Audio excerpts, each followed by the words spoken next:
Hello guys, and welcome back to the channel. Today I'm about to step into a game that's older than me, The Elder Scrolls 3 Morrowind. This is my very first time actually playing it. I know, it's a classic, a legendary game, one of those titles that shape RPG history, but to me it's brand new. Now, I admit I've seen a few videos over the years, so I'm not completely clueless, but I wouldn't say I know the ins and outs. This is going to be mostly blind, mostly me just fumbling around and trying to figure things out. I'm running into an OpenMW, which is basically a modder engine that lets you play Morrowind with today's resolutions and smoother performance. The original doesn't really cooperate with modern PCs, so this is the way to go. Alright, let's get started. So, I wake up on this ship, classic RPG opening. Immediately I'm asked to make my character. Now, being a Skyrim player, the first thing I did was pick North. That just wired into my brain at this point. Then comes the face customization. Let's just say this is not the exact character creation of modern RPGs.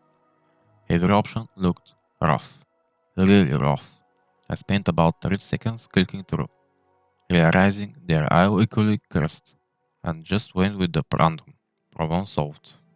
For my quest I kept it simple. I picked Warrior, the pre-made one.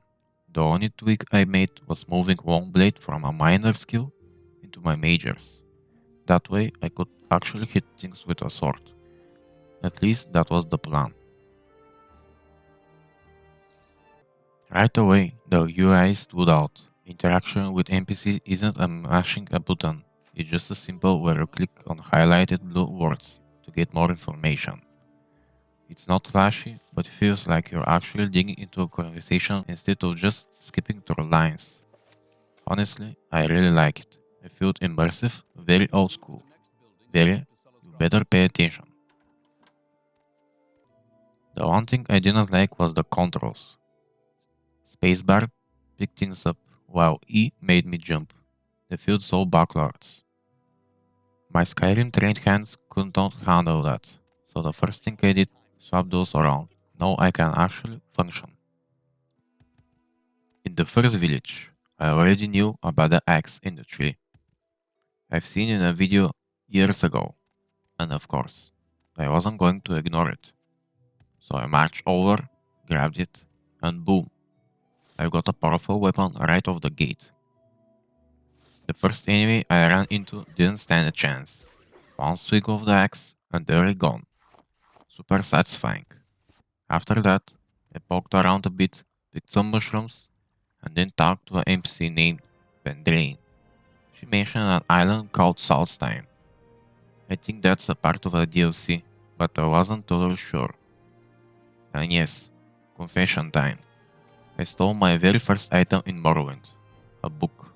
Couldn't resist. After that, I set off towards Balmora.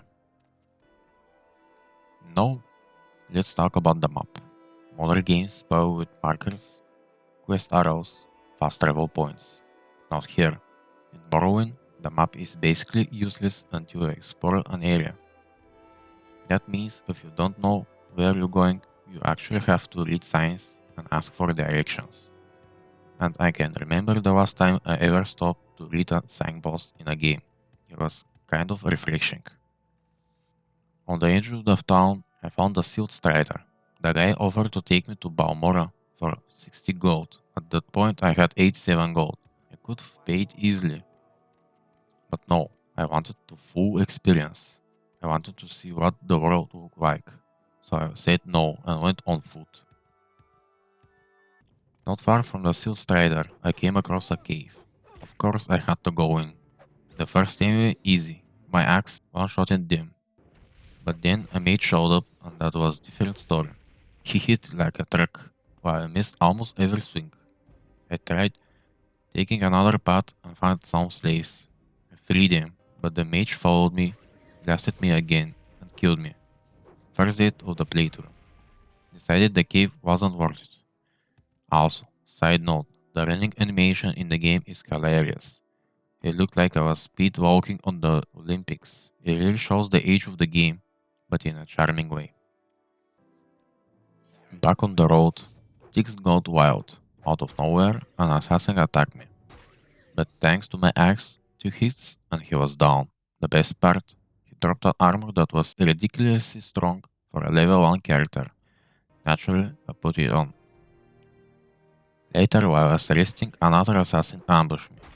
This one put up more of a fight, but I managed to kill him and looted everything he had. Suddenly, I felt pretty overpowered. I stumbled into a village with a fort, explored it for a bit, but it didn't have much to offer, so I moved on quickly. One detail I really liked, the guards actually carried torches at night. I don't know if that's a feature of the base game or a mod from the open MW, but it feels surprisingly immersive. Of course, I couldn't resist another cave. Bad idea. Another mage inside, more mist swings, and eventually he swapped to a hammer and just crushed me. Yet again.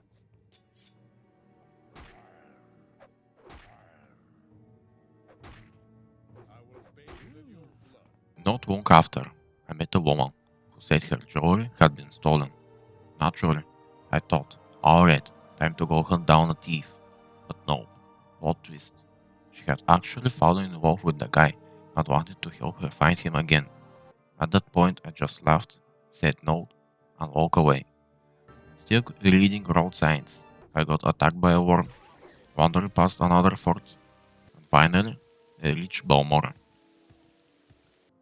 First order in business, sell the junk. I found a merchant, dumped all the stuff I didn't need, and even tried negotiating for a better price. That didn't go well. The merchant wasn't having it.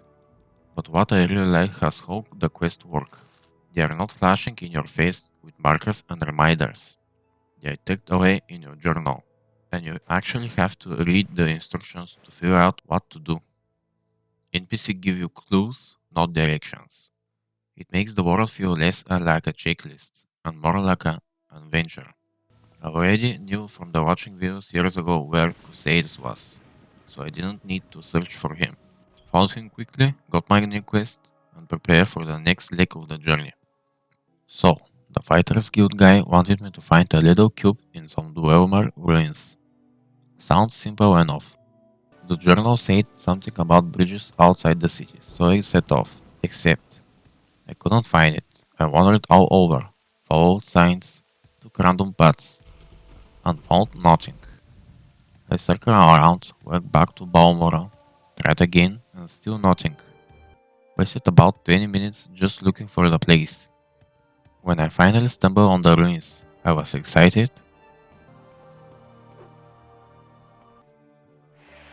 I marched inside, immediately got attacked, killed some enemies, looted some chests, and keep going deeper. At some point, I completely forgot why I was even there. Then I found a locked door. Aha, I thought, the cube must be behind the door. Problem, I couldn't open it. Found a lockpick, but my skill was way too low. I spent forever searching for a lever or a switch, killing every enemy I came across. Nothing. Finally, I cracked and googled it. And guess what? The cube was upstairs the whole time. I had walked right past it. What should be a 5-minute quest turned into a 40 minutes wild goose chase. And the best part, on the way back, I realized I had also completely missed the main road to the ruins. There was a nice, easy path that I didn't even notice. That's what happens when you don't read the quest properly and forget one sentence of instructions. Back in Balmora, I sold the wood I had collected, turned the quest, and called it a day. Morrowind is not a game for people with short attention span. You can't just turn off your brain and follow a marker. You have to think, you have to read, you have to pay attention. And that's what gives its charm. Sure, the combat feels clunky. You missed a lot of swings early on, and sometimes it feels frustrating. But the world, the quest, and the way everything is tied to exploration, it's not like modern games. And that's exactly what makes it special. I definitely want to continue this playthrough, because I feel like I've only scratched the surface of what Morrowind has to offer. So if you like this video, hit the like button. And if you want to see more of my adventures in Morrowind, don't forget to subscribe. Thanks for watching.